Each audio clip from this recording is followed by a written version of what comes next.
morning. So welcome to our vlog. Karon kay natay may laptop tayo guys, no? May nagpapa tulong sa atin kasi yung laptop na bigay ni DepEd ayaw na mag no baby. Ayaw na mag power on. Okay. So first, tingnan natin kung anong laptop ito guys. So here, Kubi pa rin. So good job Kubi. Kubi be connected. Ito, Solong Edo Caridad. So, I don't know bakit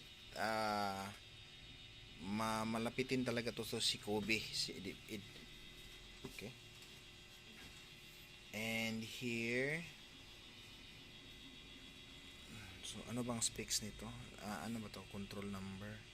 Control number to guys. Okay, so sabi ni teacher ayaw daw mag turn on. Okay, so tingnan natin kung ayaw nga ba talaga.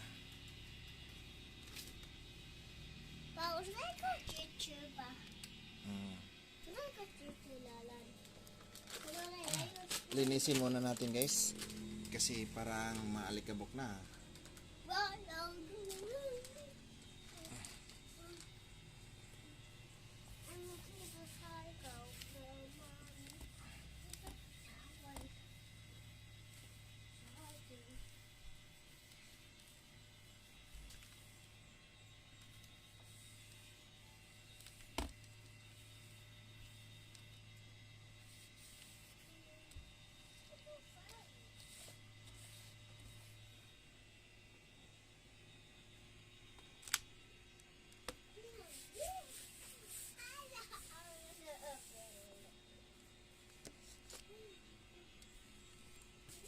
Pati na rin itong lamisa natin guys kasi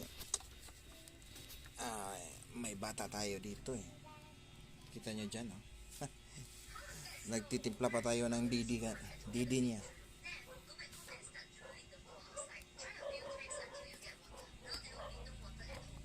Okay. Tingnan natin guys no. Ayaw daw mag turn on eh. Tingnan natin. So sabi ayaw mag turn on. Tingnan natin nga. Ayaw ba mag turn on talaga?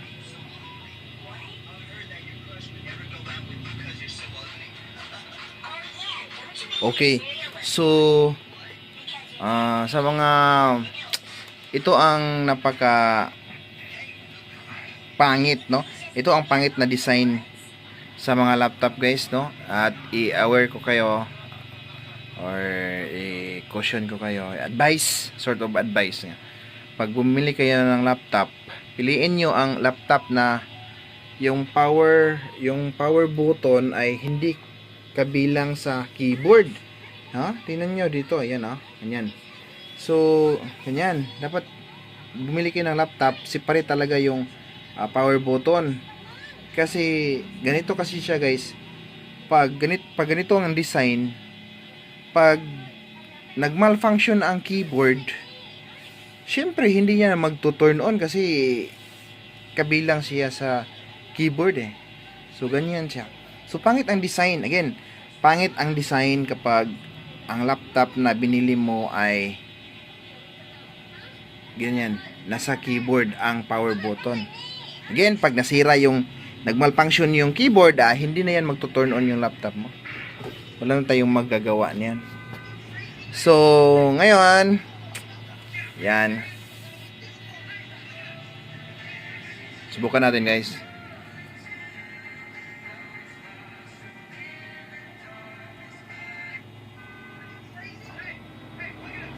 Ayaw talaga niya, guys. Aha. Okay. So, first, wala talagang response. May power supply tayo dito guys. Baka ano lang, discharge lang talaga no? Or natanggal ba tong battery nito? Tingnan natin. Hindi pa matanggal natin guys ang battery. Hindi natin ma-discharge yung current sa system niya. So lagay natin yun, then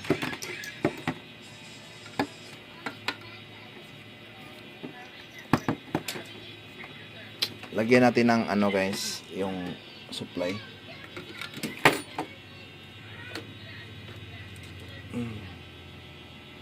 Okay, so okay, nag-power on na.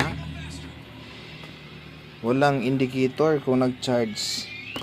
Bakit kaya ganitong klase ng ang kinuha ng DepEd, no? Na laptop. Hindi ko talaga maintindihan tong DepEd minsan. Kahit nasa DepEd ako, hindi ko maintindihan.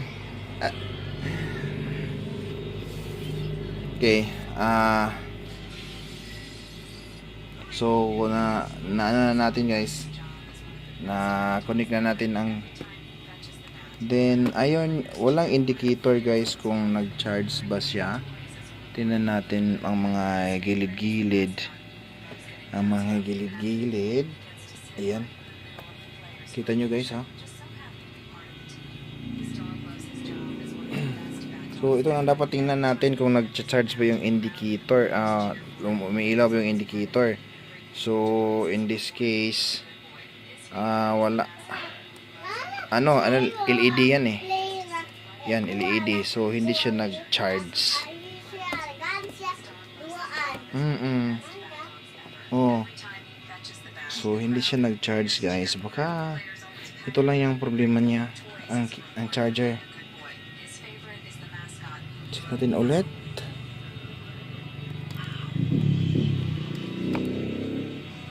Hindi talaga siya nag-charge guys. Hindi nakailaw yung indicator.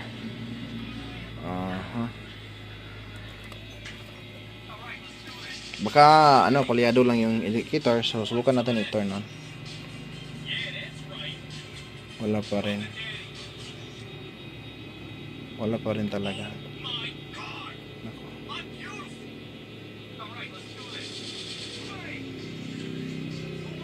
So good job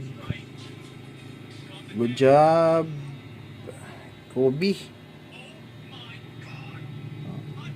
Dip-in na guys, oh. Hindi na Kobe. Pero ang supplier Kobe pa rin. Oh, wala talaga guys. So ang hinala ko nito ay hindi siya magto-turn on dahil walang supply. Hindi ko pa naman, wala pa naman akong tester dito. So ito siya, hindi siya detect.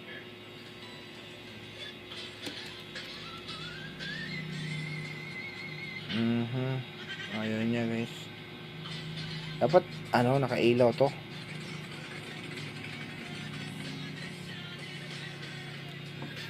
So ganyan siya guys, no? Ayaw siya mag turn on. So initial diagnosis ko guys, charger ayaw mag-charge. So i-confirm ko pa ang charger guys, kung sira ba talaga, kasi hindi siya nag-iilaw yung charging indicator niya dito. Ayan. So kaya walang power na umaabot sa system. Sana I hope na hindi ang keyboard ang sira. Sana hindi keyboard ang sira, para pag naano natin to, pag na-establish natin na ang charger lang ang sira, pwede magto-turn on lang to. Sana. So that's all for now guys, no? Again, our initial diagnosis sa laptop na ito ay itong charger. sorry, may bata kasi akong kasama.